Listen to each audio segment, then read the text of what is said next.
자, 오늘은 지금 영상 찍고 있다.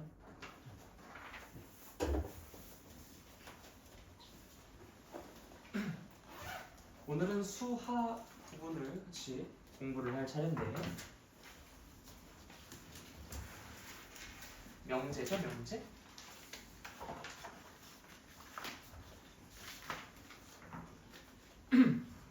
집합 공부는 좀 잘 다시 해보셨습니까? 다 풀었어요? 집합? 어허, 자꾸 이렇게 밀리면 큰일 난다. 부지런히 하셔야죠.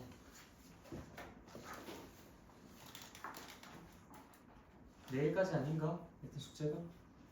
오늘 웬만하면 다 끝내? 알겠지?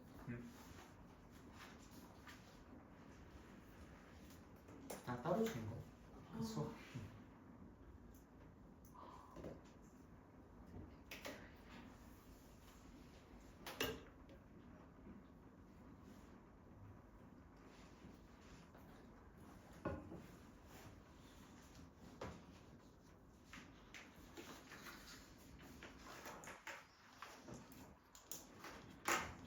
자, 명제. 오늘 명제 좀 할 얘기가 많을 것 같은데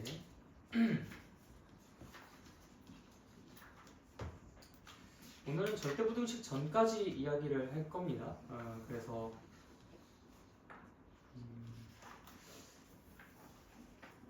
그냥 7단원 하나만 같이 공부를 하고 끝나게 될 것 같아.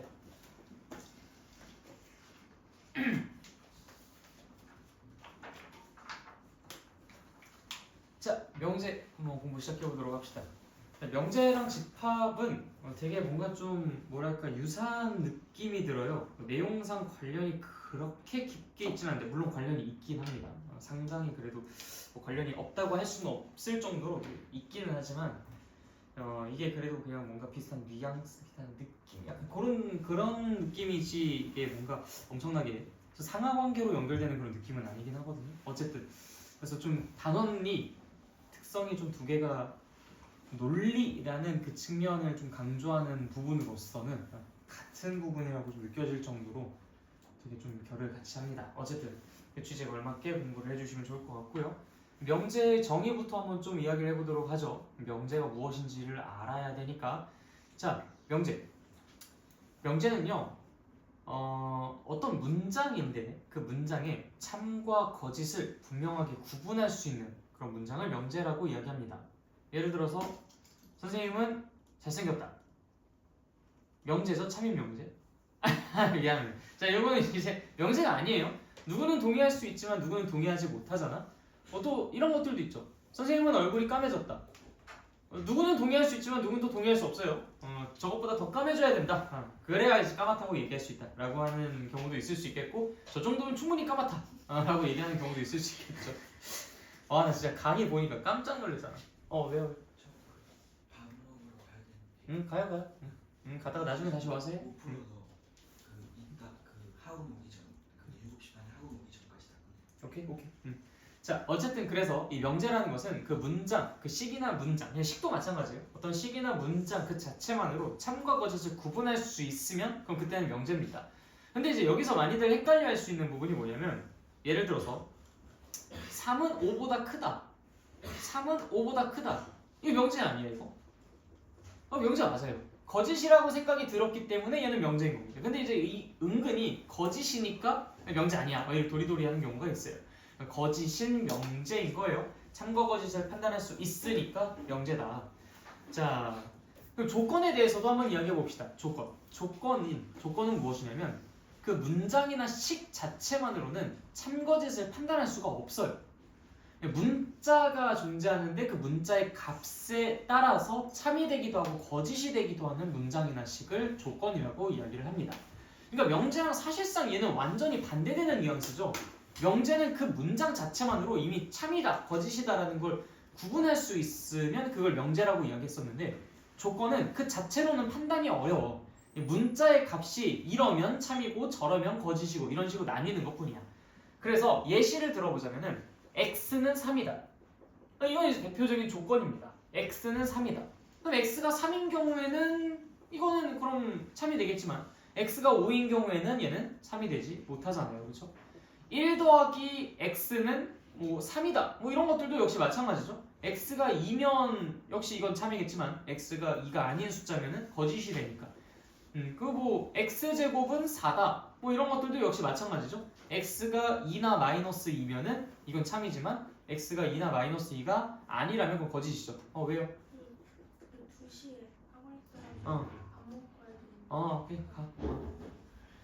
자, 그래서 이제 그런 식으로 우리가 조건을 이야기해 볼 수가 있다. 저쪽에다 두세요. 그리고 가셔도 됩니다. 자, 그래서 미안해. 자꾸 지금 안 해는 애들 때문에 좀 끊기네. 그래서 이제 명제와 조건은 서로 뉘앙스가 완전히 다르지만 사람들이 제법 헷갈려하는 부분이에요. 왜냐면 이따가 이제 또 이야기를 하긴 하겠지만 조건을 가지고 명제를 만듭니다. 조건을 가지고 명제를 만드는 것이 있기 때문에 우리가 이때 조건과 명제를 약간 좀 혼동할 수 있는 그런 경향이 분명히 나타날 수 있어요. 그런데 조건과 명제 정의만 놓고 보면은 진짜 사실상 완전 이거 정반대 개념이야 라고 생각이 들 정도. 물론 정반대 개념까지는 아니지만 정반대 느낌이나 왜냐면 명제 자체는 그냥 이거 참거짓 구분이 되는데 조건은 그게 안 된다고 하니까 문자의 값에 따라 나뉜다고 하니까 이거 완전히 서로 다른 독립적인 개념인데 이 둘이 은근히 또 헷갈릴 수 있는 부분들이 있으니까 꼭 좀 여러분들 참고해 주시면 좋겠습니다. 그러니까 내가 먼저 선수 친 거예요. 절대로 이 둘은 혼동해서는 안 되는 개념이다 라는 것을. 자, 그 다음에 조건을 얘기하면 진리집합이라는 것을 반드시 이야기를 해주셔야 되는데 진리집합이라는 개념은 조건에서 이 조건을 참이되게끔 하는 문자의 값을 우리가 진리집합이라고 네, 왜요? 소수와 평수를 다 이건 못했는데 해요? 네, 그거는 완성하고 가십시오. 일단 완성하는 것까지는 하고 가세요. 그리고 지금 강의하고 있는 중이니까 웬만하면 네, 그 참여 그러니까 이렇게 하시면 안 돼요. 알겠죠? 네. 자, 우리가 그래서 이 조건을 이야기하면서 당연히 진리집합을 이야기를 할 수밖에 없는데 이 진리집합이라는 것은 이 조건을 참이되게끔 하는 문자의 값들이 있을 거잖아요. 그 문자의 값들을 원소로 갖고 있는 집합을 우리가 진리집합이라고 이야기를 합니다. 자, 예를 들어서 우리가 방금 전에 이야기했었던 조건 중에서 x제곱은 2 이거 조건이에요.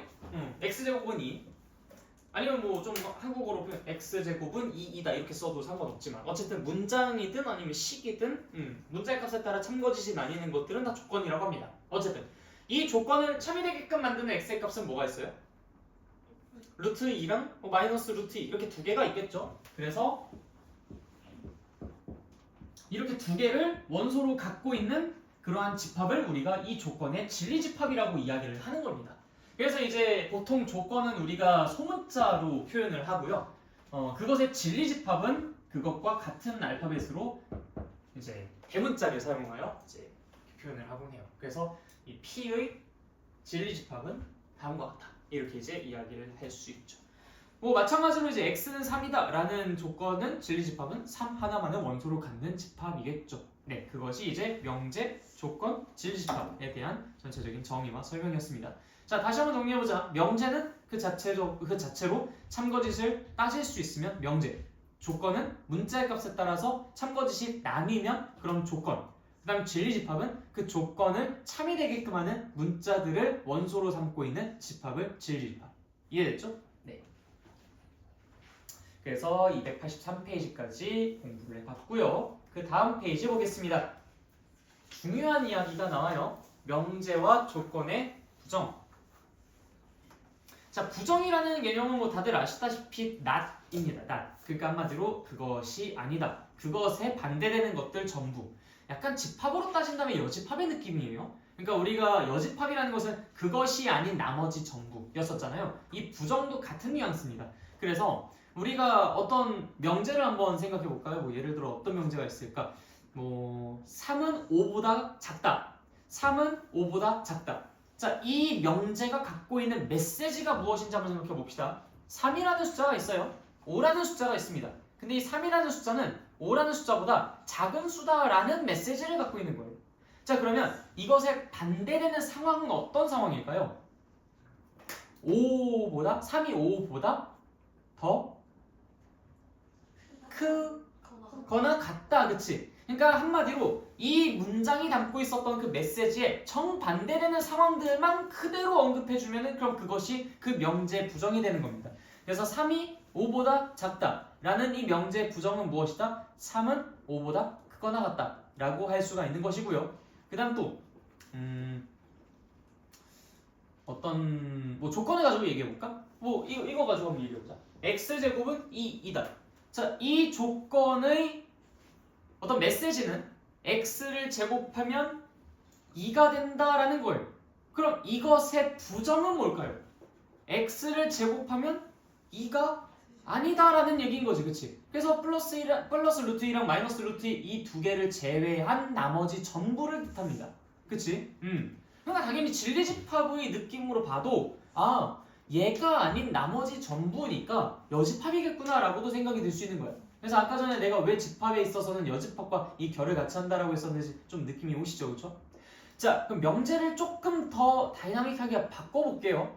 자, 예를 들어 나는 국어 시험도 100점 받고 수학 시험도 100점을 받았다. 자, 이 명제의 부정을 생각해 봅시다. 일단 이 명제가 갖고 있는 메시지를 한번 볼게요. 나는 국어 시험도 100점을 받고 수학 시험도 100점을 받은 거야. 그럼 이것이 아닌 상황이 뭐예요? 둘 중에 하나만 100점, 그러니까 반대된 상황이니까 둘 중에 하나만 100점이거나 아니면 둘 다 100점이 아닌 그런 상황이겠지, 그치? 둘 다 100점인 것이 아닌 전부를 말하는 거니까요. 그래서 이거를 표현하자면 나는 국어가 100점이고 수학이 100점이 아니거나 국어가 100점이 아니고 수학이 100점이거나 아니면 국어랑 수학 모두 다 100점이 아니다 이렇게 얘기를 해주셔야 돼. 근데 이게 너무 길잖아. 좀 세련된 표현으로 쓰고 싶은 거야. 그래서 어떻게 쓰고 싶은 것이냐? 나는 국어 또는 수학이 100점이 아니다 라고 얘기해 줄 수 있는 것이죠. 물론 사실 부정을 말할 때 가장 좋은 방법은 조금 야비하긴 하지만 나는 국어와 수학 모두 100점을 받은 것이 아니다 라고만 해도 충분하긴 해요. 어차피 이것도 부정이긴 해. 근데 너무 야비하잖아, 그치? 그래서 이런 거는 보통 이제 뭐 서술형이나 수행평가 같은 데다가 이렇게 쓰면은 되게 선생님이 기분이 나쁠 겁니다. 틀리게 할 수는 없는데 이걸 또 맞다고 하기엔 너무 야구르고. 네, 그래서 이제 딱 부정을 말하라 라는 식으로 단도직입적으로 서술형 문제로 내지는 않겠죠. 그런 식으로 악용할 수 있는 좀 야비하게 좀 문장을 구성할 수 있는 그런 방법이 있으니까. 어쨌든 근데 이제 그거는 여러분들이 자꾸 그런 식으로만 얘기를 하다 보면은 이 의미를 제대로 파악을 못하고 그냥 넘어가실 수도 있으니까 조금 더 다른 표현으로. 그래서 국어, 수학 모두 100점이다 라는 상황의 반대는 국어, 수학 둘 중에 하나 이상 100점이 아닌 것이 있다라는 얘기니까. 그래서 우리가 국어 또는 수학이 100점이 아니다 이렇게 표현하면 되겠다라고 생각할 수 있는 것이죠. 그럼 이거는 어떨까요? 나는 내가 갖고 있는 사탕, 뭐 내가 사탕을 하나 갖고 있어요. 내가 갖고 있는 사탕은 오렌지 사탕이거나 포도 사탕이다. 내가 갖고 있는 사탕은 오렌지 사탕이거나 포도 사탕이다. 뭔가 지금 하나 있어요, 손에. 뭔가 지금 손에 하나가 있어요. 내가 갖고 있는 사탕은 오렌지 사탕이거나 포도 사탕이다. 자, 이 명제의 부정은 뭘까요? 이 명제가 담고 있는 그 상황에 정반대된 상황을 생각해 보시면 돼요.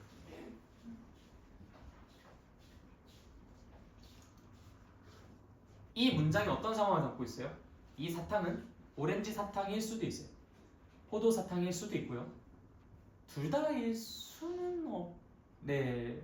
근데 이제 수학적으로는 둘 다 된다라고도 할 수 있어요. 둘 다 되는 게 가능하긴 합니다. 어쨌든 현실적으로 불가능하지만 네. 내가 사탕을 여러 개를 갖고 있다고 하면 또 가능하긴 합니다. 그치? 어쨌든 이런 상황들을 담고 있는 문장이 바로 이 문장이에요. 그럼 이것에 완전 반대되는 상황은 어떤 상황이에요? 내가 가진 사탕은 네, 둘 다 아니다예요. 오렌지 사탕도 포도 사탕도 아니다.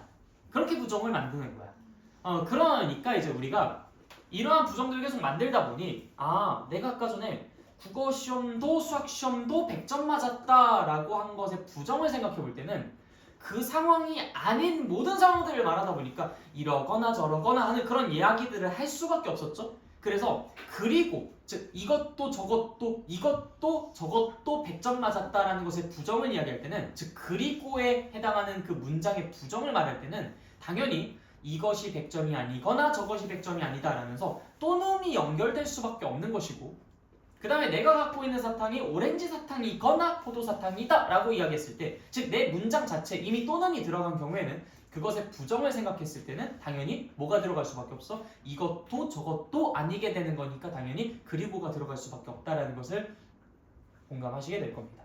무슨 말인지 알겠죠?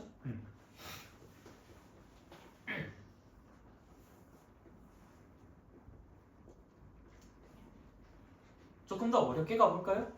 자, 내가 이제 사탕을 여러 개를 갖고 있어요. 내가 가진 모든 사탕은 오렌지 사탕이다. 내가 가진 모든 사탕은 오렌지 사탕이다. 뭐 이것도 당연히 명제죠. 이거 당연히 명제입니다. 자, 그럼 이 명제의 부정을 생각해 봅시다. 이 내가 가진 모든 사탕은 오렌지 사탕이다라는 이 문장을 분석해 보는 거예요. 이 문장이 무슨 메시지를 담고 있는지를 생각해 보는 겁니다. 내가 갖고 있는 것들이 짜라라 전부 다 오렌지 사탕이라는 거잖아. 그게 이 문장이 담고 있는 메시지인 거지. 이것이 아닌 상황이 어떤 상황이에요? 내가 갖고 있는 전부가 오렌지 사탕이다. 얘도 전부 다 오렌지 사탕이다. 이것에 반대된 상황이 어떤 상황일까? 적어도 하나는 오렌지 사탕이 아니다. 그렇지. 이 중에 어떤 놈은 오렌지 사탕이 아니다. 이해됐어요? 내가 갖고 있는 사탕 전부는 오렌지 사탕이다. 그것의 부정은 내가 갖고 있는 것 중 어느 것은 오렌지 사탕이 아니다. 이렇게 표현해 줄 수가 있죠. 그치? 그럼 이건 어때요? 어떤 자연수는 유리수이다. 어떤 자연수는 유리수이다. 자, 이 문장도 역시 명제입니다. 어떤 자연수라고 했으니까 그냥 무언가 하나는, 적어도 하나는 유리수이다. 아이고, 모든 자연수는 유리수니까 당연히 얘는 참인 명제인 거죠. 그렇죠? 이건 역시도 명제입니다. 자, 그러면 어떤 자연수는 유리수다 라는 것이 품고 있는 메시지를 한번 보세요. 자연수가 쫙 있어요. 내가 사탕이 있다라고 생각했었던 것처럼 자연수가 쫙 있다고 생각해봐. 이 중에 뭔가는 유리수입니다 라고 말하고 있는 거잖아. 이 중에 무언가는 유리수입니다. 그럼 이것에 완전 반대된 상황은 무슨 상황일까요?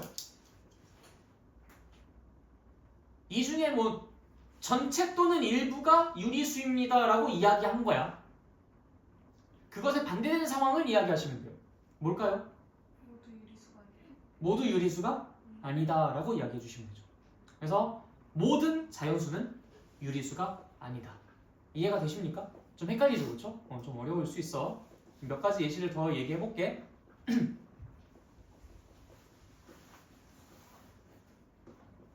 나는 어떤 시험을 100점 받았다.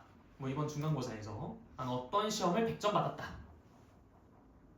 자, 그럼 이 상황이 떠오르시나요? 어떤 상황들이 있겠죠, 그렇죠? 뭐 내가 다 100점 받았을 수도 있고 하나만 100점 받았을 수도 있고 뭔가 어떤 상황이 떠오르실 겁니다, 그렇죠? 이것에 반대된 상황이 어떤 상황이에요? 100점 가진 게 없다. 하나도 없다라는 얘기지. 이게 뭔가 조금 납득이 되시죠, 그렇죠? 아, 내가 어떤 건 100점을 받았다. 어떤 과목은 100점을 받았다. 라는 그 상황에 반대된 상황, 즉 그것의 부정을 생각해 본다면 100점 받은 게 없다. 라는 얘기인 거라는 거예요. 이걸 좀 세련되게 표현하자면 나는 모든 과목 100점 받지 못했다. 라는 얘기인 거죠. 다 이해되십니까? 네.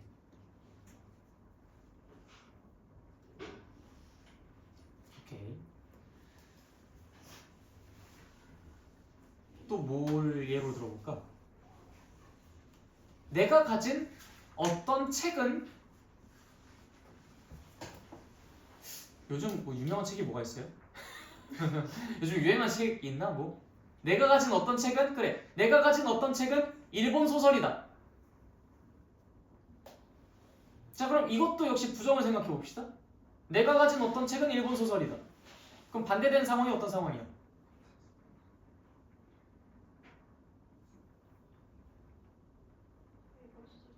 맞아요. 일본 소설책이 없다 이거지. 내가 가진 모든 소설책, 내가 가진 모든 책은 일본 소설이 아니다라는 얘기. 그러니까 이런 식으로 어떤과 모든이 들어간 경우에 그것의 부정을 생각해 보는 것도 자꾸 연습해 보셔야 돼요. 자, 그리고 이 문장에 부정의 어감이 들어가 있을 때도 또 이게 헷갈립니다. 이것도 이제 수학적으로 좀 얘기해 볼게. 어떤 정수는 유리수가 아니다. 어떤 정수는 유리수가 아니다. 이것의 부정을 생각해 봅시다. 일단 이 문장이 담고 있는 메시지부터 먼저 좀 생각을 해보죠. 어떤 정수라 했네, 자연수라 했네. 어떤 정수는 유리수가 아니다. 자, 메시지가 뭐예요? 정수가 쫙 있어요. 정수의 스펙트럼을 먼저 떠올려. 이 중에 뭔가는 유리수가 안 된다는 거예요. 그럼 그것의 부정이 뭘까요? 네, 모든 수는 유리수다. 오케이. 그래서 어떤은 모든으로 바뀌고 모든은 어떤으로 바뀐다는 게 납득이 되십니까? 바꾸다 보니까 자연스럽게 그렇게 바꾸고 있잖아 우리가. 그치? 네. 그래서 부정을 생각할 때는 그리고가 또는이 그리고, 모든이 어떤이 모든, 이런 식으로 서로 왔다 갔다 하는 구조다라는 것을 같이 함께 알아두고 계시면 좋겠어요. 그래서 이 명제와 조건의 부정, 이거는 상당히 많은 연습이 필요합니다. 좀 헷갈려요 진짜 확실히. 그리고 그 명제가 거짓인 명제일 땐 더 헷갈립니다. 그렇죠? 참인 명제는 차라리 덜 헷갈려요. 근데 거짓인 명제는 좀 은근히 헷갈려요. 방금 전처럼 어떤 정수는 유리수가 아니다.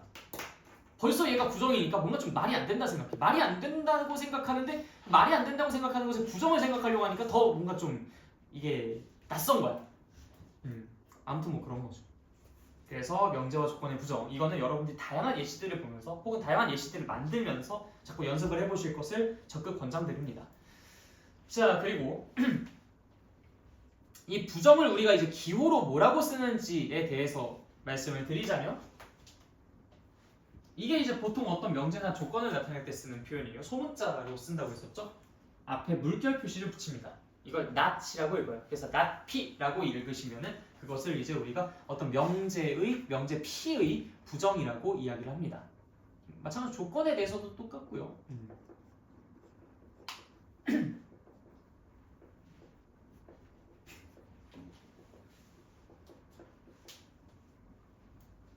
그리고 이 명제랑 이 명제 부정 사이의 관계에서는 다음과 같은 이야기를 할 수 있습니다.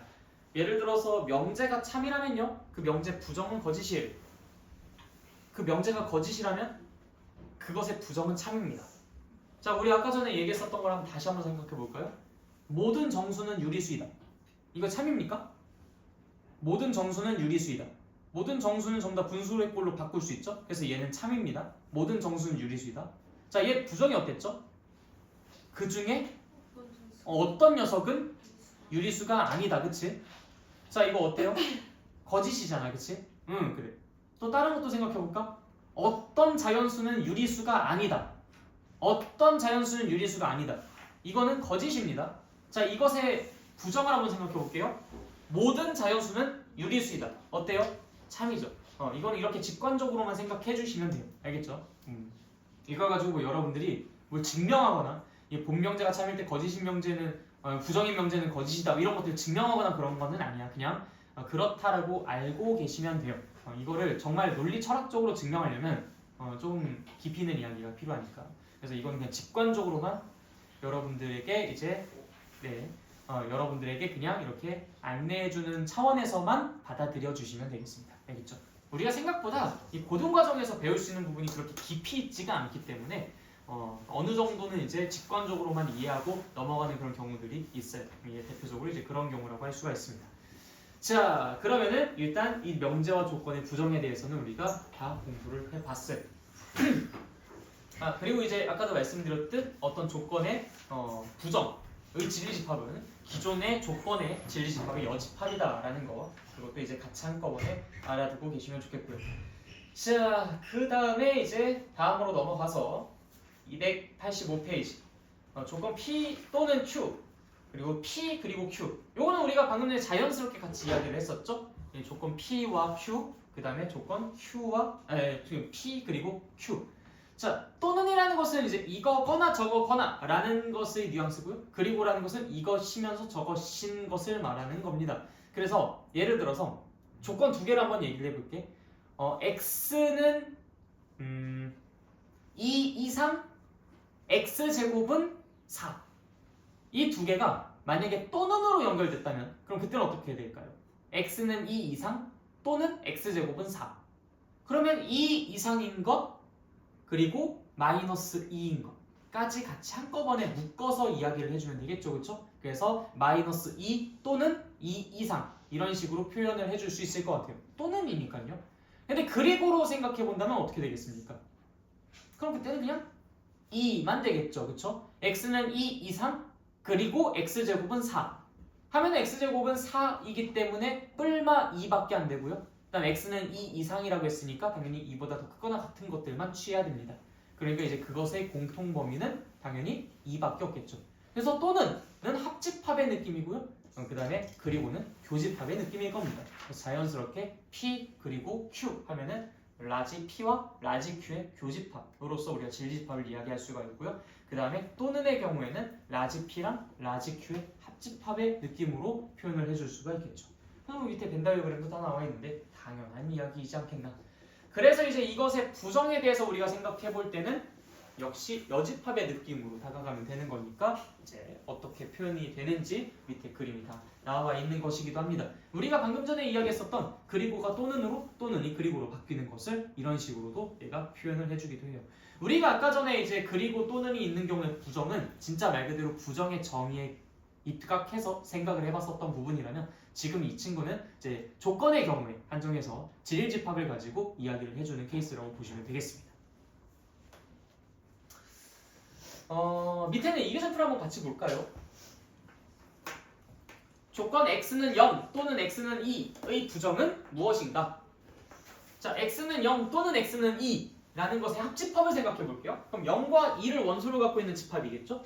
그럼 당연히 이 집합의 여집합은 무엇입니까? 0과 2를 원소로 갖지 않는 다른 수들을 원소로 전부 갖고 있는 그런 집합일 거예요. 그래서 당연히 그것의 부정을 이야기할 때는 x는 0이 아니고 x는 2가 아니다 라고 이야기를 해줄 수가 있게 되는 것이죠. 그러면서 자연스럽게 이때 그리고의 뉘앙스가 들어간다라는 걸 설명을 해주고 있기도 합니다. 자, 다음 두 번째 x는 0이 아니고 y는 1이 아니고 그 다음 z는 2가 아니다 의 부정을 생각해보죠. 다 그리고로 연결되어 있어요. 이것도 저것도 저것도 셋 다 아니래요. 그럼 이것의 부정은 뭘까요? 메시지를 생각해 보셔도 되고요. 아니면 얘의 진리집합을 생각해 보셔도 돼요. 어떻게 되겠습니까? 메시지로 한번 생각을 해볼까? 메시지로 x가 2라고 했나? x가 0이 아니고 y가 1이 아니고 z가 2가 아니다. 이게 전부 다 그리고로 연결돼 있잖아. 세 개가 모두 다 동시에 성립해야 된다는 거거든. 다 아니라는 것이. 그죠? 그러면은 이것에 반대되는 상황은 어떤 상황이야? x가 0일 수도 있고 y가 1일 수도 있고 z가 2일 수도 있는 거야. 뭐 세 개가 모두 다 그럴 수도 있는 것이지만요. 그쵸? 그래서 이제 그거를 좀 더 세련되게 표현한 게 x는 0 또는 y는 1 또는 z는 2이다 라고 이야기해 줄 수 있게 되는 것이죠. 이해됐죠? 네. 자, 세 번째 조건 x는 마이너스 2보다 작거나 같다 또는 x는 3보다 크거나 같다. 자, 이거는 이제 우리가 뭐 벤 다이어그램보다는 수직선에다가 표현해가지고 생각해 보시는 게 훨씬 더 편하죠, 그렇죠? 그래서 이 메시지는 x는 마이너스 2보다 작거나 같다 혹은 3보다 크거나 같다인 거니까 결국 수직선상에서 요 사이에 있는 것이 그것에 정반대되는 상황이겠다 해서 자연스럽게 그리고로 연결된다는 것도 확인해 줄 수가 있겠고요. 다음 4번 요게 이제 좀 벤 다이어그램 그려가지고 이야기해보면 좋을 수 있을 만한 부분이네요. 전체 집합 P가 U, X는 8 이하의 자연수에서 두 조건 P는 X는 소수이다, Q는 X는 12의 약수이다 라고 하는데 왜 문제는 안 되고 지 혼자 막 풀고 있냐? 네, 어쨌든 지금 여기에서 P 또는 Q의 부정에 대해서 이야기하고 싶나봐요. P 또는 Q의 부정. 자, 일단 P 또는 Q 봅시다. 뭐 옆에 벤 다이어그램 한번 참고를 해볼까? P는 2, 3, 5, 7 얘네들을 이제 원소로 갖고 있는 집합이고요. Q는 1, 2, 3, 4, 6을 원소로 갖고 있는 집합. 우리는 Q 또는 P라고 했으니까 당연히 요 안에 있는 아이들 전체 다를 원소로 갖고 있는 합집합을 떠올릴 수 있어요. 근데 이제 그것의 부정이니까 당연히 여집합, 바깥에 뛰쳐나간 8 하나만을 우리가 채택해 줄 수가 있겠죠. 그러니까 이제 그것도 한번 머릿속에 상상해 보시면은 이게 P가 소수이다 2, 3, 5, 7 10의 약수이다 1, 2, 3, 6, 12 얘네들이 모두 아니어야 되는 거니까 그치? 그러니까 8밖에 없겠구나 라고 생각해 줄 수도 있는 거겠지. 그래서 이게 부정 그 자체의 의미, 뉘앙스 가지고 생각해 보시는 것도 이렇게 벤 다이어그램에 도움을 받으시는 것도 둘 다 괜찮으니까 원하시는 대로 취향, 상황에 맞춰서 해주시면 되겠습니다. 자, 그 다음에 다음 페이지. 이게 가장 중요했었던 부분이었죠. 명제 파트에서. 내가 아까 전에 명제랑 조건을 가르쳐 드리면서 이 조건과 명제를 많이 헷갈려하는 경우가 있다라고 이야기했었던 거 기억하시죠? 그 이유가 바로 이놈 때문이에요. 우리가 이제 명제라는 것은 그 문장 자체로 참거짓을 논할 수 있는 것을 명제라고 한다 했잖아. 조건은 문자의 값에 따라 참거짓이 나뉘어질 수 있는 것이 조건이라고 했고요. 조건과 명제는 서로 그냥 아예 관련 없는 녀석일 줄 알았는데 이 조건 가지고 명제를 만들 수 있습니다. 어떻게 만드냐? 자, 지금부터 칠판을 좀 써볼게요.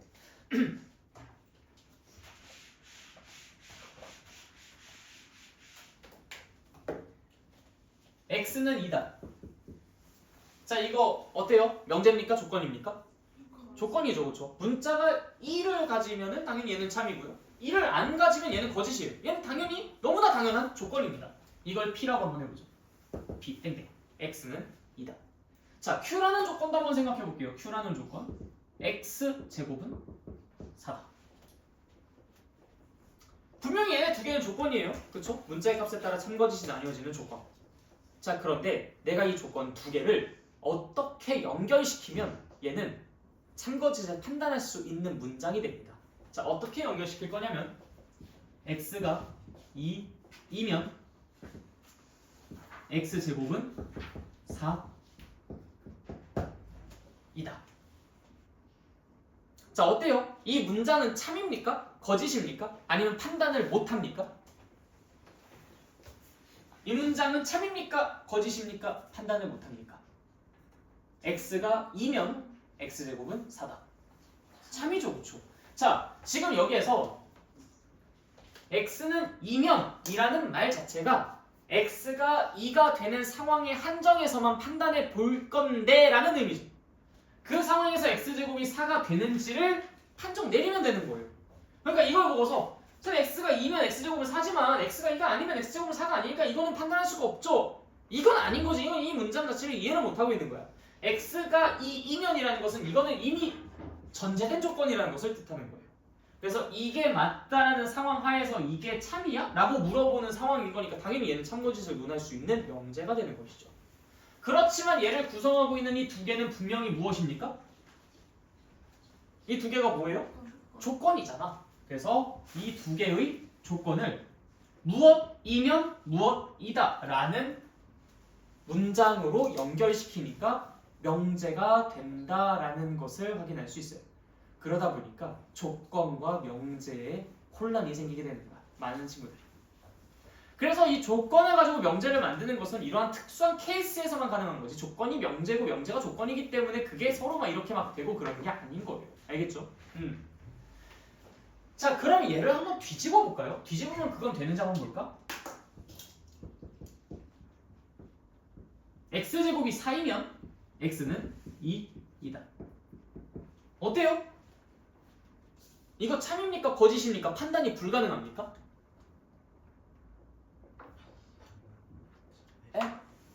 그러니까 참이야? 거짓이야? 판단 불가야? 자, 전제된 조건은 뭐라고? 이게 맞다는 것이 전제됐어요. 이러한 상황에서는 그것이다 라고 이야기한 거야. 그럼 거짓말인가? 아니면 참말인가? 아니면 모르는 것일까? 이거 판단 잘 하셔야 돼요. 어때요? 판단할 수 있어요? 진짜? 그럼 참이야 거짓이야? 참이야? 참이야 이게? x제곱이 4면 x가 2야? 마이너스 2도 있긴 한데. 자, 그럼 봐봐요. 내가 지금 너한테 이런 거래를 해. 내 주머니 속에 지금 제곱하면 4가 되는 숫자 카드 2개가 있어. 제곱하면 4가 되는 숫자 카드가 있어. 몇 개인지 내가 얘기를 안 했어. 자, 제곱하면 4가 되는 숫자 카드가 있어. 내가 갖고 있는 숫자 카드는 2야? 너 뭐라고 대답할래? 몰라요라고 대답할 거야? 진짜? 판단이 불가능해? 몰라요라는 말은 판단이 불가능하다. 판단이 불가능해? 진짜 확실해요? 그럼 이게 명제가 아니라는 건데?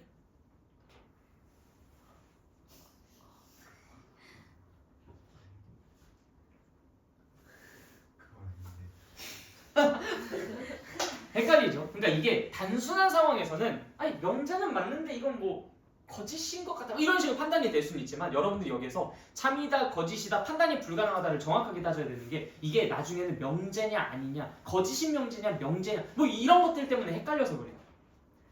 자, 정확하게 이야기하자면 얘는 틀린 말이에요.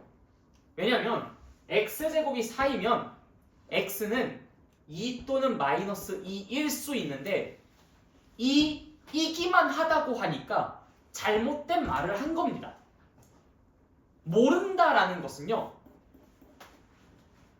아예 판단 자체를 할 수 없다라는 걸 뜻해요. 그러니까 얘가 명제임을 부정하고 있는 거예요. 얘가 명제가 아니다라고 이야기하는 거와 똑같은 거야. 알겠죠? x제곱이 4이면 x가 2 또는 마이너스 2가 될 수 있으니까 x가 2라고만 이야기한 것이 잘못된 거다. 왜냐하면 수학에서는 이것이다라고 이야기한 것은 이것만이다라고 이야기를 한 건데 이것만이다라고 이야기하는 건 잘못된 거잖아. 그치? 이해됐어요? 그래서 이걸 여러분들 여러 번 이야기를 듣긴 했었을 거야. 하나라도 틀리면 그건 거짓이다. 내가 만약에 여기서 2일 때는 얘의 말이 맞겠지만요. 여기서 나온 애가 마이너스 2라면 이 말은 틀린 말이잖아. 그럼 이 말은 거짓이라고 이야기해줘야 되거든. 근데 그것보다 조금 더 정확한 표현은 x제곱이 4면은 x라는 것은 2 또는 마이너스 2인데 2이다라고만 쓴 거는 이것만이다라고 주장한 것과 같은 말이니까 그래서 잘못됐다라고 이해를 해주시는 게 맞아요. 무슨 말인지 알겠죠? 그래서 x제곱이 4면 x는 2다라는 말은 거짓이기 때문에 얘 역시 또 명제입니다. 무슨 말인지 알겠죠? 이거는 맞는 말이죠? 맞는 말이니까 명제인 거예요. 얘는 어때요? 틀린 말이죠? 틀린 말이니까 명제인 거예요. 오케이? 그래서 거짓인 명제랑 명제가 아닌 것과 혼동이 생길 수 있는 가능성을 원천 차단시키셔야 됩니다. 그래서 판단이 불가하다라는 것은 정말 불가능할 때 쓰시는 거고요. 지금은 판단이 가능한 거죠. x가 2만인 것이 아니다라는 판단이. 그렇죠? 네. 자, 그런데 이게 이렇게 말로만 진행되면은 역시 헷갈려요. 그렇죠? 그러다 보니까 이 P이면 Q이다라는 명제의 참거짓을 따질 때는 반드시 자, 이 P랑 Q가 뭐라고 했죠? 조건이라고 했죠? 조건에 반드시 따라붙는 애가 누구였죠? 진리집합이죠? 이 조건만 가지고 이 문장만 가지고 따질 것이 아니라 이 조건의 진리집합 라지 P와 이 조건의 진리집합 라지 Q 사이의 관계에 주목해 보시는 게 이 명제의 참거짓을 논하는 데 가장 주요합니다. 자, 이때 P라는 집합은 분명히 이 하나만을 갖고 있는 집합일 거예요. 원소로. 자, Q라는 것은요 2, 마이너스 2 이렇게 두 개를 원소를 갖고 있는 집합일 겁니다. 여러분들이 이 문장이 왜 맞는 문장이라고 이야기를 하셨냐면요. x가 2인 상황이라면 이것이 언제나 참이었기 때문에 그래서 얘가 맞았다라고 이야기한 거예요. x가 2가 되면요. 이 Q를 언제나 만족시킬 수 있는 이 Q 안에 원소가 있으니까 그래서 여러분들은 이런 상황이라면 이 말은 맞는 말이지 라고 이야기를 할 수 있었던 거예요. 이해됐어요? 네, 그러다 보니 이 P가 Q에 포함되는 상황이었기에 우린 이게 참이다 라고 주장을 할 수 있었던 겁니다. 이 전제에 해당하는 모든 상황들에 대해서 이것이 맞으니까. 이해됐어요?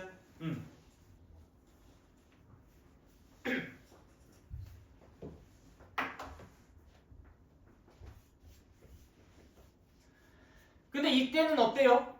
이걸 만족시키는 것들 중에서 되는 것도 있고 안 되는 것도 있으니까 이것만인 게 아니잖아. 이것만인 게 아니라 다른 것도 나올 수 있으니까 이것만이다라고 주장하는 건 잘못된 말이라고 했었죠. 그쵸? 네, 그렇기 때문에 우리가 이 상황도 마찬가지로 P를 보니까 이거 Q라고 할까요? 이거랑 똑같이 Q, 이 조건은 Q, 그다음 이 조건은 P라고 했었을 때 우리는 이 라지 Q라는 것이 밑에다 쓸게. 라지 Q라는 것이 마찬가지로 2 또는 마이너스 2, 그 다음에 이때는 라지 P라는 것이 2만을 갖고 있는 상황이었기 때문에 이게 포함관계가 성립합니까? 네, 포함관계가 성립을 안 하죠? 그렇기 때문에 거짓이다 라고 이야기를 할 수 있는 거야. 오케이? 모른다라는 건 애당초 판단 자체가 불가능하다는 걸 뜻하는 거고요. 포함관계가 성립하는지 안 하는지조차 모르겠다라는 것이 이제 모른다라는 것입니다. 그래서 이때는 이게 이쪽에 포함되지 않기 때문에 우리는 거짓이다라고 이야기를 할 수 있는 것이고요. 그래서 이 진리집합 사이의 포함관계를 보시면서 이 명제 참거짓을 따지는 것이 가장 여러분들이 안정적으로 판단할 수 있는 방법이 될 수 있다라는 걸 알아두고 계시면 되겠습니다. 그래서 정리를 하자면 조건을 가지고 명제를 만들 수 있다 없다? 조건을 가지고 명제를 만들 수 있다 없다? 있다. 어떻게 연결하면? P이면 Q이다 라는 꼴로 만들어주면 명제를 만들 수 있다. 그래서 그 조건이 그 명제가 참인지 거짓인지를 따질 때는 우리가 물론 그 문장 자체에서 따져볼 수도 있지만 그런 경우에는 좀 헷갈림이 유발될 수 있다. 그래서 어떻게 따진다? 그 각각의 조건에 무엇을 토대로? 진리집합을 토대로 무엇을 확인하면서? 포함관계를 확인하면서 따져볼 수가 있다. 포함이 된다면 P의 진리집합과 Q의 진리집합, P이면 Q이다라고 했을 때 P인 진리집합이 Q인 진리집합에 포함이 된다면 그럼 그때는 이 명제가 참이 되는 거고 P인 진리집합이 Q인 진리집합에 포함되지 않는다면 그럼 그때는 이 문장이 이 명제가 거짓이다라고 이야기를 할 수 있는 것이다. 그래서 이게 포함관계가 성립하지 않는다 하더라도 명제가 되는 건 맞는 거죠, 그렇죠? 거짓이 명제인 것 뿐인 거지. 이해됐지? 그래서 이것 때문에 좀 많이들 헷갈려해요. 자, 그리고 이제 여기서 정확한 용어들을 조금 이제 짚고 넘어가자면은 이때 이 P를 우리가 뭐라고 부르냐면 가정이라고 부르고 이 Q를 결론이라고 부릅니다. 그래서 이 문장을, 이 명제를 어떤 꼴이라고 이야기를 하냐면 P면 Q이다 라는 형태의 꼴이라고 하는데 그걸 다음과 같이 화살표를 이용해 표현을 해요. 간단하게 압축해서 화살표가 이제 이면 무엇이다, 무엇이면 무엇이다 라는 것을 나타내는 그러한 기호라고 생각해 주시면 됩니다. 그리고 하나만 여기서 더 짚어드리자면요, 지금처럼 P면 Q이다 라는 명제가 참이기까지 하다라는 정보를 같이 주고 싶다. 그럼 여기에다가 화살표 하나만 덧붙이시면 됩니다. 이렇게 두 줄짜리 화살표를 하면은 그때 P이면 Q이다가 참이다라는 정보까지 내포하고 있는 거예요. 종종 보시면은 Q이면 P이다도 참이 되는 경우도 있습니다. 지금이야 당연히 Q이면 P이다는 거짓이긴 하지만요. 어떤 때는 Q이면 P이다가 참이 될 수도 있어요. 그럼 좀 되게 특수한 상황이긴 하다. P이면 Q이다가 참인 경우에는 P가 Q에 포함되는 상황인데 Q이면 P이다가 참이 되는 상황 얘가 뒤집히더라도 포함관계가 성립한다는 거잖아. 즉 이 P랑 Q의 진리집합이 서로 어떨 때? 같을 때 P이면 Q이다랑 Q이면 P이다 둘 다 모두 참이 되는데 만약에 그러한 경우라면 여기에다가 화살표를 하나를 더 붙입니다. 이렇게. 그래서 이러한 표현을 갖고 있는 경우에서는 우리가 두 조건의 진리집합이 서로 같구나 라고 생각해 주실 수 있어요. 이게 가끔 사전 같은 데 보시면 이게 영한사전 같은 데에서는 이 표현이 단이어를 나타내는 표현이긴 하거든요. 영한사전인지 아니면 국어사전인지 기억이 잘 안 난다. 아무튼 서로가 반대다 약간 이런 걸 나타내는 그런 기호인데 수학에서는 이렇게 양방향 화살표로 체크를 해두면 이 두 개가 동치다라는 것을 뜻합니다. 저 두 개가 동치. 서로 완전히 같은 것이다. 알겠죠? 네. 물론 지금은 Q이면 P다가 참이 아니기 때문에 요거는 지우셔야 되겠지만요. 그치? 다 이해되십니까? 뭐 이런 표기의 약속은 뭐 약속인 만큼 외워두셔야 되는 부분이고요.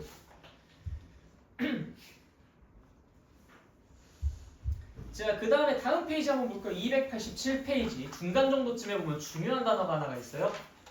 자, 명제 P면 Q이다를 거짓으로 판별할 때 진리집합 PQ를 가지고 포함관계를 생각해서 구해도 좋지만 원래 그걸 그렇게 해야 되는 게 맞기는 하지만 만약에 거짓임을 간단하게 보이고 싶다면 즉 너네들이 딱 봤을 때 야, 이거 너무 뻔하게 거짓인데? 라고 생각이 드는 것이 있다면 그때 반대되는 예시 이름하여 발레를 체크해서 이제 그걸 거짓임을 주장을 하셔도 괜찮습니다. 그래서 야 이거 P면 Q이다는 거짓이야. 왜냐면 P에 속한 이 원소가 Q에는 없잖아. 그게 바로 발레인 거야. P에 속한 이 원소가 Q에는 없잖아. 예를 들어 지금 이거 야 이거 X가 마이너스 1때 이거 거짓인데? 이게 이제 발레를 가지고 다음이 거짓임을 증명하는 사례라고 볼 수 있어요. 자, 다시 야 X가 마이너스 2일 때는 얘 거짓인데? X가 마이너스 1일 때 얘는 맞지만 얘는 틀리잖아. 그러니까 X가 마이너스 2일 땐 이 문장은 잘못되었어 라고 이야기를 하면서 이 발레 제시로 다음 명제가 거짓이다 라고 주장할 수 있어요. 굉장히 자주 쓰이는 굉장히 주로 사용할 수 있는 그러한 반대임을 증명하는 기법이니까 잘 알아두시길 바랍니다. 그런데 이 발레를 발견하는 것은 굉장히 많은 경험을 필요로 해요. 그러니까 여러분들이 이 명제나 이런 것들을 정말 많이 보셔야 돼요. 명제나 조건 이런 것들 정말 많이 다루셔야 딱 봐도 이건 이럴 것 같은데 라는 직관도 생길 것이고 그런 직관이 생긴다는 것은 발레가 이미 머릿속으로 떠오른다는 거니까 조금 더 이제 반대되는 예시를 통한 증명, 반증을 좀 쉽게 하실 수가 있겠죠. 그래서 거짓임을 밝히는 게 사실 훨씬 더 쉽습니다. 참임을 밝히는 것은 다 옳음을 증명해줘야 되는데 거짓임을 밝히는 것은 한 가지 케이스만 제시해주면 바로 증명 완료니까. 자, 밑에 있는 이그샘플은 여러분들 좀 이따가 정리할 때 쭉 한번 보시면 될 것 같고요.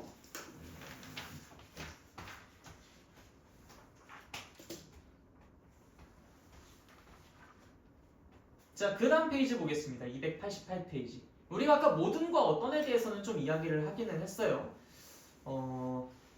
자, 예를 들어서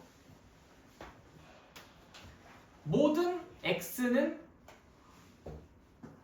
p이다. 좀 예시를 한번 들어볼까? 모든 x는 모든 자연수 x는 정수다. 뭐 이런 예시를 든다고 생각해 봅시다. 모든 자연수 x는 정수다. 어때요? 맞는 말인가요? 네. 자연수 범위에 속한 그 아이들이 그 x가 될 수 있는 아이들이 내가 근데 뭐라고 했지? 모든 자연수 나 지침이 아니야? 잠깐만. 아씨. 와. 진짜 미쳤다. 머릿속에 생각이 많아서 그런 거. 근데 지금 무슨 문제로 이거를 또 다른 문제로 뭘 낼까를 같이 동시에 생각하는 사람이니까 그래. 자, 모든 자연수 x가 정수다라는 것을 판단할 때는 이 자연수 범위에 x가 존재한다는 거잖아. 그럼 모든 자연수라고 했으니까 이 자연수라는 아이가 이 정수라는 것 안에 들어가 있으면 얘는 이제 맞는 거지.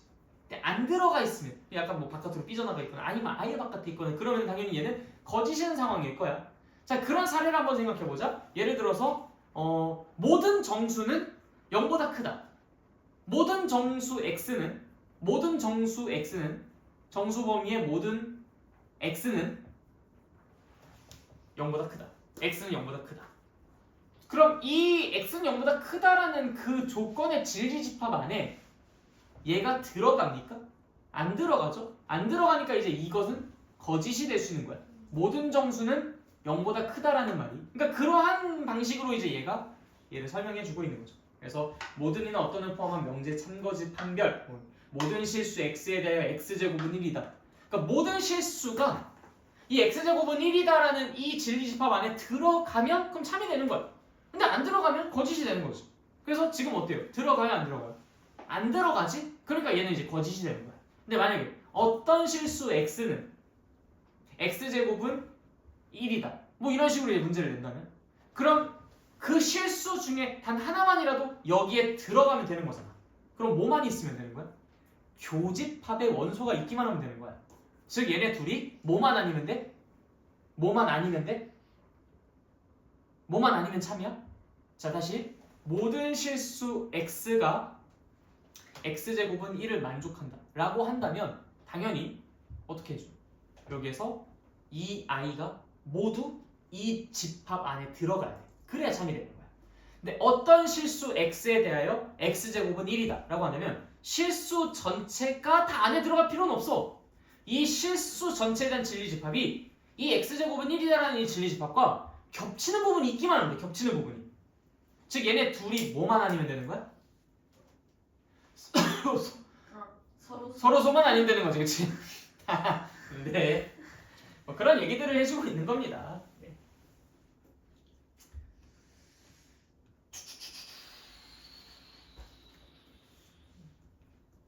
그리고 이제 그 다음에 모든과 어떤을 포함한 명제의 부정, 이거는 우리가 같이 이야기했었던 부분이죠. 네, 그래서 지금 우리가 290페이지까지 해당하는 내용들을 전부 다 같이 이야기를 나눠봤습니다. 여기까지가 일단 명제의 그 뭐랄까 가장 기본이랄까 그런 부분이고, 그 다음에 이제 우리가 뭐 역, 대우, 뭐 필요 조건, 충분 조건 뭐 이런 내용들을 공부를 할 거예요. 네, 그래서 그 부분을 공부를 하기 이전에 여러분들이 먼저 한번 명제를 전체적으로 한번 복습을 해주셔야 되니까 잠깐 시간 드릴 테니 그거 한번 쭉 읽어보고 계십시오. 그래서 290페이지까지 쭉 읽어보시고요. 만약에 다 읽고서 이제 시간이 좀 남는다 그러면 저 뒤에 있는 개념 체크, 그 다음에 저기 뒤에 뭐 예제 뭐 이런 것들만 먼저 풀고 계시면 되겠습니다. 잠깐 강의는 일시 정지할게요.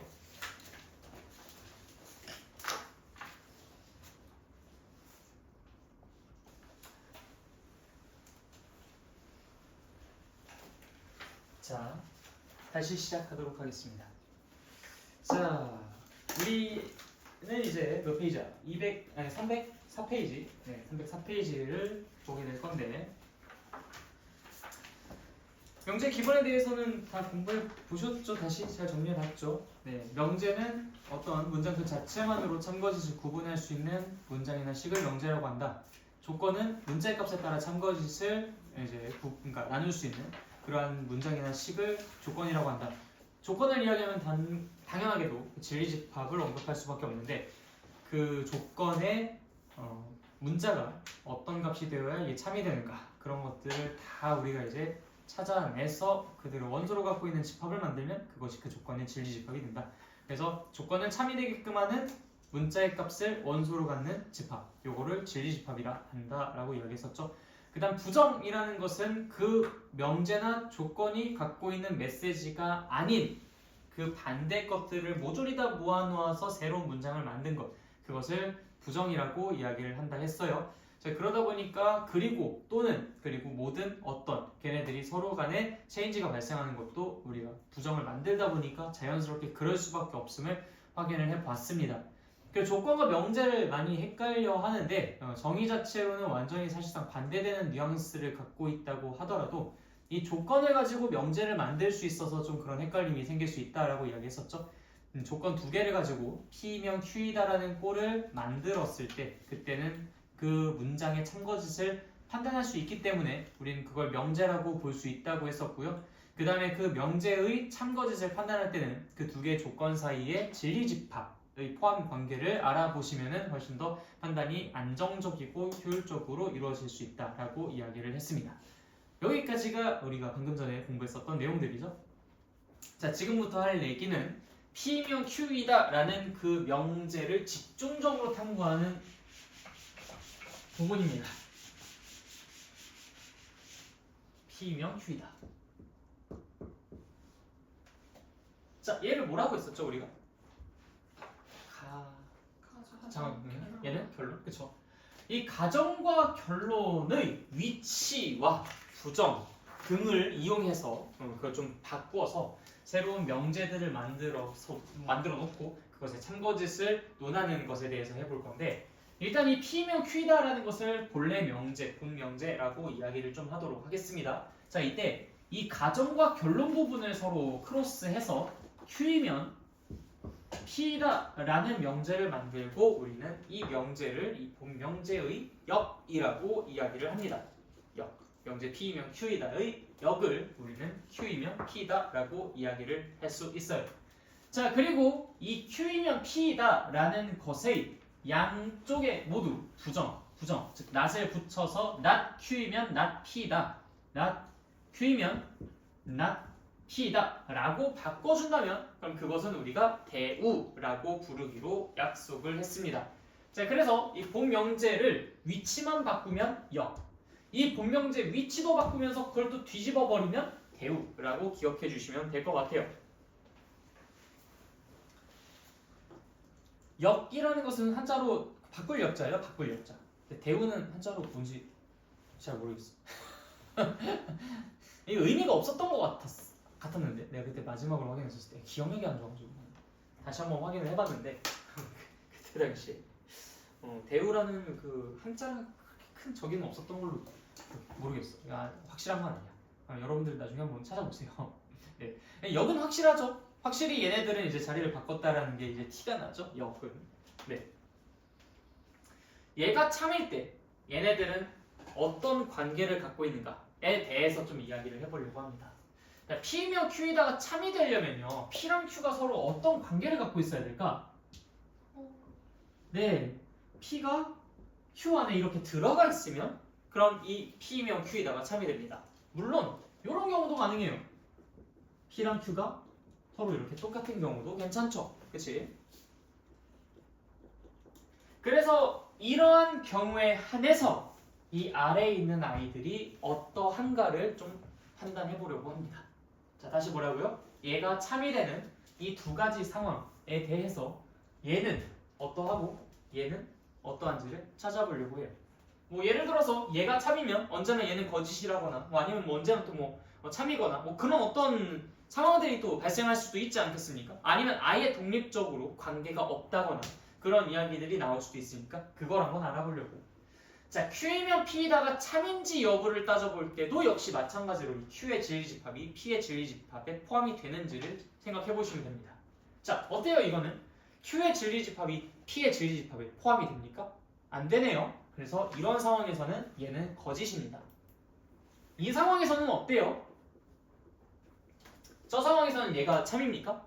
포함되나요? 네, 참이에요. 자, 그래서 애매한 거야. 차라리 얘가 참일 때 얘가 언제나 거짓이면은 얘는 거짓이야 라고 단정 지어줄 수 있는데 얘는 거짓일 수도 있고 참일 수도 있어요. 그래서 얘의 이 본명제 P면 Q에다가 참이 되는지 여부랑 관계없이 얘는 참도 거짓도 둘 다 될 수 있기 때문에 알 수 없음이 됩니다. 그런데 이제 여기서 살짝만 우리가 조건을 살짝만 손을 봐주면 이 상황이 얼마나 여기서 얼마나 많이 나오겠어, 그치? 그래서 이 상황만 아니라면 얘가 참이면 언제나 얘는 거짓이겠죠, 그쵸? 그래서 두 개가 서로 동치인 것만은 아니라면 얘가 참이라면 얘는 언제나 거짓일 거예요. 그러니까 동치만 아니라면요, 그치? 근데 그건 그렇게 크게 의미 있어 보이진 않고 어쨌든 그러하다. 그래서 이때는 거짓이나 이때는 참이다. 그래서 얘가 참인 것과는 관계없이 얘는 독립적으로 참도 거짓도 둘 다 가질 수 있다라고 이야기할 수 있습니다. 자, 아래에 있는 이 친구는 어떨까요? not Q이면 not P이다 라고 되어 있어요. not Q이면 not P이다. 뭐지? Q의 바깥 부분이 P의 바깥 부분에 포함되는지를 살펴보면 돼. 포함됩니까? Q의 바깥 부분에 P의 바깥 부분, Q의 바깥 부분이 P의 바깥 부분에 포함됩니까? 자, 이 첫 번째 상황 보면은 Q의 바깥 부분은 P의 바깥 부분보다 더 좁은 범위예요. 당연히 포함이 되죠, 그렇죠? 그래서 얘는 참입니다. 이 상황일 때는 어때요? Q의 바깥 부분이 P의 바깥 부분에 포함됩니까? 두 번째 상황도 Q의 바깥 부분이 P의 바깥 부분에 포함되죠. 왜? 같으니까. 그래서 이 상황도 이 대우 명제는 둘 다 참이 됩니다. 그래서 우리는 확신할 수 있어요. P면 Q이다가 참이면 not Q이면 not P이다도 어떻다? 참이다. 이해됐나요? 네.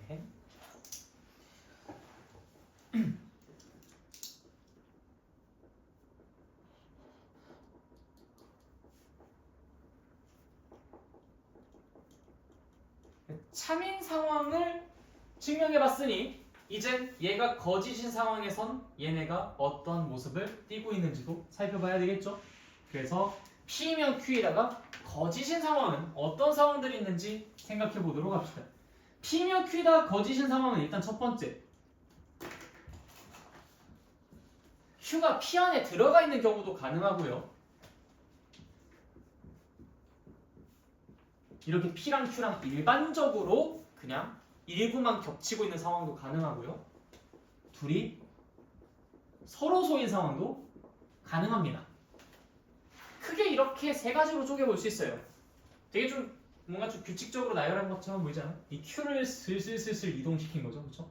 안에 있다가 살짝 걸쳤다가 아예 바깥으로 빠져나간 이런 상태로. 그래야 여러분들이 좀 기억을 잘 하실 테니까. 어때, 이해되십니까?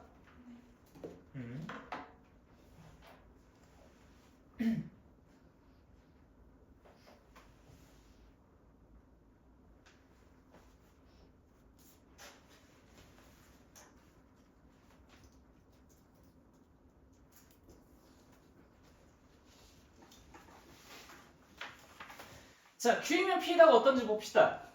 Q이면 P이다. Q가 P에 포함되는지를 생각해 보시면 되죠. 자, 이거 어때요? Q가 P에 포함됩니까? 오케이, 맞아요. 자, 이거는요? Q가 P에 포함됩니까? 안 되죠. Q가 P에 포함됩니까? 안 되죠. 자, 참인 상황도 있고 거짓인 상황도 있어요. 젠장. 이것도 역시 독립적인. 얘가 거짓인 것과 관계없이 얘는 참도 될 수 있고 거짓도 될 수 있어요. 역은 아무런 관련이 없구나. 그치?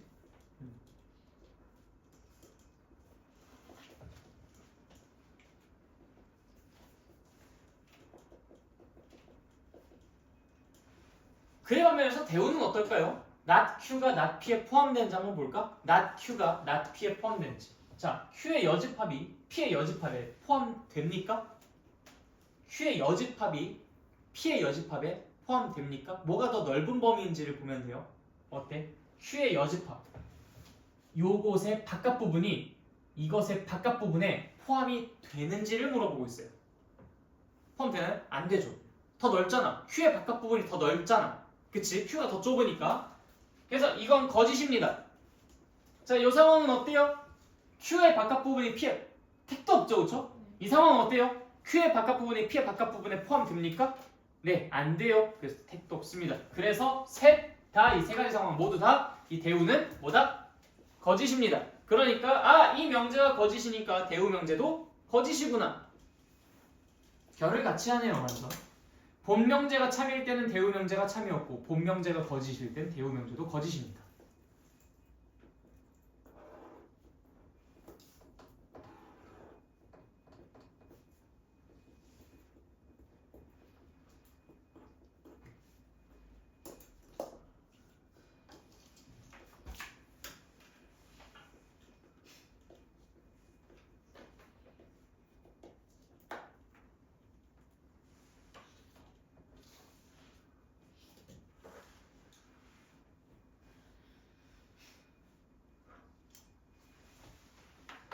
그래서 여러분들이 만약에 어떤 명제의 참거짓을 조사하고 싶은데 그 명제의 참거짓을 조사하는 게 좀 어렵다면 그럼 대우의 도움을 받을 수도 있겠죠. 좀 더 지랄맞게 생겼는데 얘는 부정이 이렇게 붙어있으니까 좀 그래 보이지만 만약에 P면 Q이다라는 이 본명제 자체 부정의 뉘앙스가 들어있으면 그럼 그때는 어때요? 그러면은 얘를 오히려 한 번 더 부정해버리는 게 더 보기가 편할 수도 있잖아.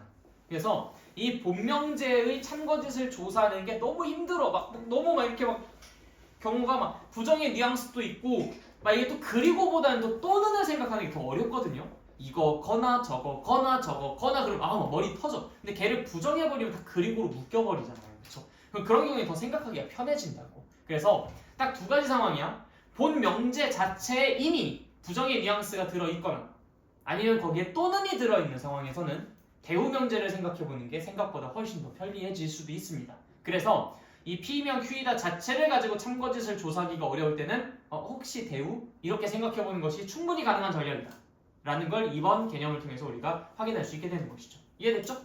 대신 영명제는 쓸모가 없어요. 쓸모가. 얘는 도움이 안 돼. 얘가 참인지 거짓인지를 판단하고 싶은데 얘가 참인지 거짓인지를 판단해봤자 아무런 도움이 되진 않아요. 네, 그렇기 때문에 우리는 저 영명제를 굳이 생각할 이유는 없다. 알겠죠? 자, 그렇게 해서 이제 쭉 305페이지까지 이야기가 나오고요. 305페이지에 나오는 3단 논법이라는 거는 뭐 여러분들이 이미 알고 있어요. 예를 들어서 P이면 Q이고 Q이면 R이다 라고 했을 때 당연히 P이면 R이지 않겠어요? 그쵸? 그래서 이 내용까지는 사실 뭐 딱히 특별히 뭐 증명을 해주거나 그럴 필요는 없습니다. 그 벤 다이어그램으로 살짝 얘가 그려준 거 그냥 쓱 확인해 보시면 돼요. 자, 우리가 집중해야 될 부분은 306페이지의 충분 조건과 필요 조건.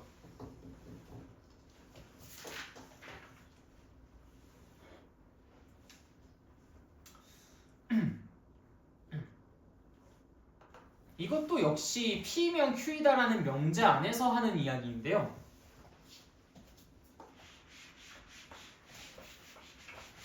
P면 Q이다라는 명제가 참이라고 가정해 보도록 하겠습니다. 그럼 당연히 여기에 화살표 하나 쓱. 자, 이 상황을 전제하고서 이야기를 해보도록 할게요. 자, 그러면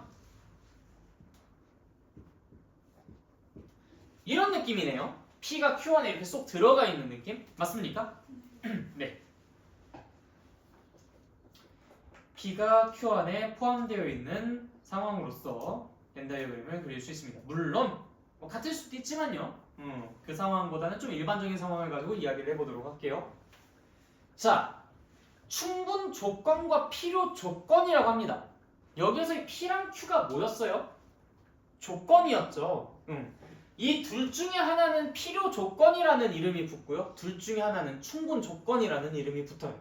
근데 이름이 충분 조건이고 필요 조건인 이유가 있겠죠? 그치? 그 이유에 대해서 우리가 좀 이해를 해보면 이 이름에 대해서는 더 이상 안 헷갈립니다. 자, 보십시오. P랑 Q의 위치 관계가 다른 것 같아요.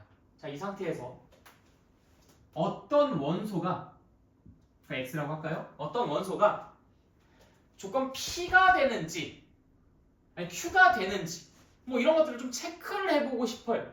자, 처음에 이제 뭐를 해볼까? 이 X가 만약에 이 조건 Q에 부합하는지 여부를 한번 체크해보고 싶다라고 가정을 해보도록 합시다. 다시 이 X가 이 조건 Q에 부합하는지, 이 조건 Q에 부합하는지라는 것은 이 Q라는 진리집합 안에 들어가는 원소인지를 체크해보고 싶다라고 해볼게요. 만약에 Q라는 조건이 그냥 그 자체로 있었으면은 그냥 그걸 가지고 체크해보면 됐었을 텐데 Q가 지금 없어. 혹은 알려져 있지 않아. 그냥 Q를 내가 모르는 상황이라고 생각해봅시다. 그래서 이 X가 이 Q 안에 들어가는지를 지금 당장은 내가 체크하기는 어려운데 근데 대신 P가 뭔지는 지금 현재 알고 있어요. 그래서 이 X라는 것이 P라는 조건에 부합하는지를 한번 먼저 체크를 해보려고 합니다. 만약에 이 P라는 조건에 부합한다면 당연히 이 영역 안에 들어가 있을 것이고요. 이 영역 안에 들어가 있다는 것은 당연히 Q라는 영역 안에 들어간다는 얘기랑 똑같으니까 이 X가 이 Q에 들어간다라고 나는 단원에서 이야기해 줄 수가 있겠죠. 그치? 맞나요? 그래서 이 X가 이 Q 안에 들어가는지 여부를 체크해보기 위해 내가 Q를 먼저 생각해보면 좋았겠지만 Q를 모르고 있을 때 내가 P를 가지고 대신 한번 판단을 해보려고 하는데 만약에 이 X가 P라는 조건을 만족한다면 그럼 당연히 Q가 되기에 어떠하다? 충분하다 라는 것을 자신있게 이야기할 수 있을 테니 이 P라는 조건은 Q가 되기 위한 충분한 조건이다 라고 이야기해 줄 수 있어요. 무슨 말인지 알겠죠? 네.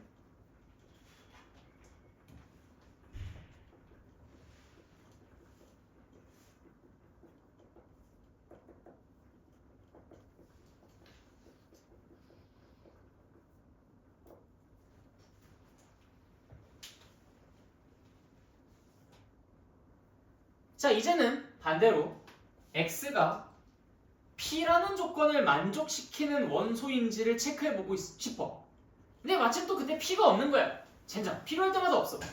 자, 그런데 이제 Q가 X한테 이렇게 얘기합니다. 야, 너 내 조건 만족시키는지 한번 확인해봐. 물론 이 Q라는 조건을 만족시킨다 하더라도 Q 안에 들어가는 것이지 그게 P 안에 들어간다고 장담할 수는 없어요. 그런데 만약에 이 X가 이 Q라는 조건조차도 만족시키지 못한다면 어찌 이 안에 들어갈 수 있겠습니까? 그래서 이 X 입장에서는 P가 되기 위해 Q는 반드시 만족시켜야 하는 필요한 조건 중 하나예요. 그래서 이름이 필요 조건이 되는 겁니다. 무슨 말인지 이해됐어요?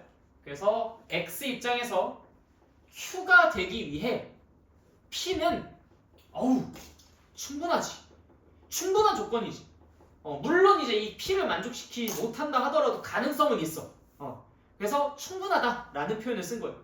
P를 만족시키면 X는 Q가 되기에 충분하다. 근데 반대로 X가 P가 되고 싶어요. 즉 X는 P가 되기 위해 Q는 어떻게 보이냐면 하나의 필요한 관문이에요. 반드시 Q를 만족시켜야지만 P를 만족시킬 수 있는 가능성이라도 생기는 거야.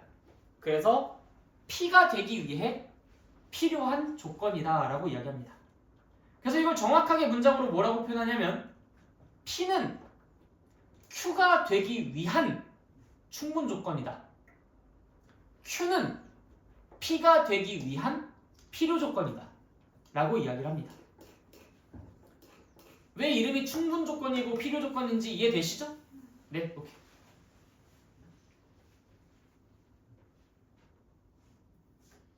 혹시 이 부분 설명 더 필요하다?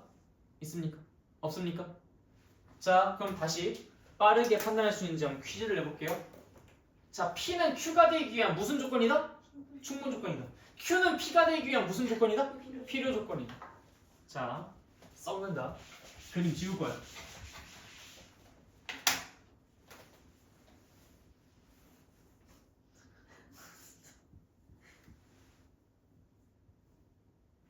자, R은 P가 되기 위한 무슨 조건이다? 충분 조건이다. P는 R이 되기 위한 무슨 조건이다? 필요 조건이다.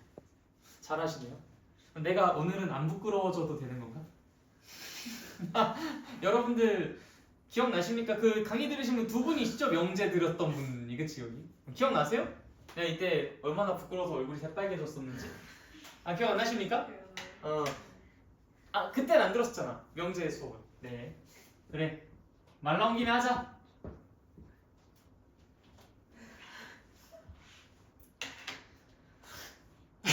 왜 벌써 웃어요? 나 지금 시작만 했는데. 잠깐만. 갑자기 부끄러워지네. 자, 봐봐. 자, 네. P가 있잖아요. 이 Q한테 지금 뭔가를 발사하고 있거든요. 뭐를 발사하고 있는 걸까? 뭐 화살표니까 화살? 요즘 같은 시대에 무슨 화살이에요? 무슨 뭐 주몽입니까? 그건 아니지. 물론 뭐 그 올림픽에 나가서 이제 금메달을 획득하신 뭐 김우진 선수나 이제 또 그 잠깐만. 이번에 남녀 차별하는 건 아니에요. 그냥 내가 여성분의 이름이 기억이 안 누구지? 임시연님. 그리고 그 다른 분들, 네, 이름 외우는 거 진짜 못하잖아. 어쨌든 그런 분들을 모욕하는 거 아닙니다. 화살 쏠 수 있죠. 요즘 같은 세대에 화살을 왜 못 씁니까? 당연히 쏠 수 있죠. 얼마나 멋지고, 얼마나 아름답고, 그렇죠? 얼마나 우아하고. 좋아요. 화살 쏠 수 있어요. 쏠 수 있습니다. 네, 쏠 수 있어요. 근데 전쟁터에서 뭐 예를 들어서 뭐 우리가 전쟁을 해. 북한군이 쳐들어왔어. 그럼 이제 여러분들은 이제 안전하게 대피를 하셔야겠지만 나랑 자네는 나가야 된다고. 아니, 그건 너의 선택사항이 아니야. 우린 나가야 되는 거야. 머스트라고. 머스트. 국가를 위해 일하고 싶은 생각 없어요? 애국심 없습니까? 넌 반드시 날 끌고 간다. 네. 어쨌든 간에 전쟁을 하는데 우리가 무슨 화살 쏠 수는 없잖아요. 그렇죠? 저쪽에서 미사일 날리고 있는데 우리가 어떻게 화살을 쏘고 그러고 있어요. 그러니까 우리는 당연히 현대식 무기로 뭘 쏩니까? 땅이야. 총을 쏩니다. 다시 P가 Q한테 지금 뭘 쏘고 있다고요? 다시 뭘 쏘고 있다고요? 아니야. 뭘 쏘고 있다고? 뭔 소리야! P는 Q한테 총을 쏘고 있어요. 야, 그런 식으로 반응하면 어떡해? 내가 민망하잖아. 총 아니야. 너 설마 지금까지 총으로 알고 있었어요? 진짜 이렇게 생각하고 있었다고? 무슨 소리야? 너 나중에 그 사전 한번 찾아봐. 이거예요. 충이지. 기관충 뭐 이런 거. 뭐 따발충, 권충 몰랐어요? 총 아니에요. 충이야 충. 알겠지? P는 Q한테 뭘 쏘고 있다고요? 빨리 얘기해. 너는 지금 얼굴은 안 나오잖아. 난 지금 얼굴이 나오고 있다고. 지금 이거 지금 모든 전 세계 사람들이 다 보고 있어요. 지금 내 구독자 118명인데 적어도 118명한테는 상단에 뜰 거 아니야. 충이야. 충이지. 그쵸? 저격충, 따발충, 기관충, 권충. 그쵸? 자. 김유진 선수가 그래서 이제 올림픽 나가가지고 그 50m 권충 금메달 따신 거 아닙니까? 맞죠? 자, 그래서 P는 Q한테 뭘 쏘고 있다? 충을 쏘고 있다. 그래서 P가 무슨 조건이야? 충분 조건인 거야. 오케이? 자, 근데 이 Q가 그거 맞았어. 정확하게 맞은 거야. 그럼 당연히 이 Q 입장에서는 막 뭘 흘려? 뭘 흘릴까요? 뭐라고? 피를 흘려요. 다시 뭐라고요? 피를 흘려요. 그쵸? 피를 흘려. 다시 뭘 흘린다고? 피를 흘려요. 그쵸? 뭐? 피를 흘린다고. 피를 흘려. 피를. Q가 뭘 흘려? 피를 흘리니까 무슨 조건이야? 필요 조건이야. 알겠지? 다 기억하고 있어요? 자, 다시. 얘가 지금 뭘 흘린다고? 얘가 피를 흘릴 리는 없잖아. 지가 총 쐈는데 왜 지가 혼자 피를 흘려요? 반대로 쐈어요? 뭐? 이렇게 해가지고 거꾸로 쏩니까? 얘가 쐈어요. 총은 이렇게 날아가잖아. 화살표도 이렇게 있잖아. 그러니까 얘는 뭘 쐈다고? 충을 쏴서 얘가 뭘 흘려? 피를 흘린다고. 그래서 얘가 무슨 조건? 충분 조건. 얘가 무슨 조건? 필요 조건. 오케이. 그럼 전쟁 나면 같이 충 들고. 오케이. 네. 그래서 이제 필요 조건과 충분 조건은 우리가 이해를 기반으로 하고 그냥 이거는 오래오래 기억나라고 이렇게 한 거죠. 자, 그래서 P가 Q한테 뭘 쏜다고요? 어디 가서 충이라 하지 마세요. 총입니다. 뭔 충이에요? 저격 총이지 저격 충입니까? 응? 에이, 순진하기는.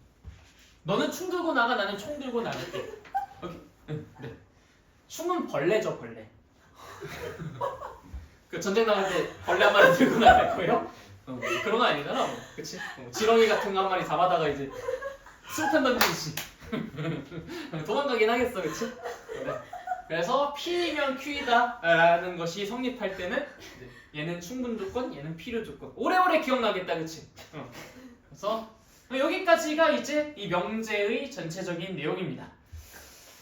네. 질문할 거 있으시나요? 왜 선생님 저렇게 뻔뻔하십니까? 네, 오케이, 알겠어요. 그래, 오늘은 일단 강의는 여기까지 하도록 하고요.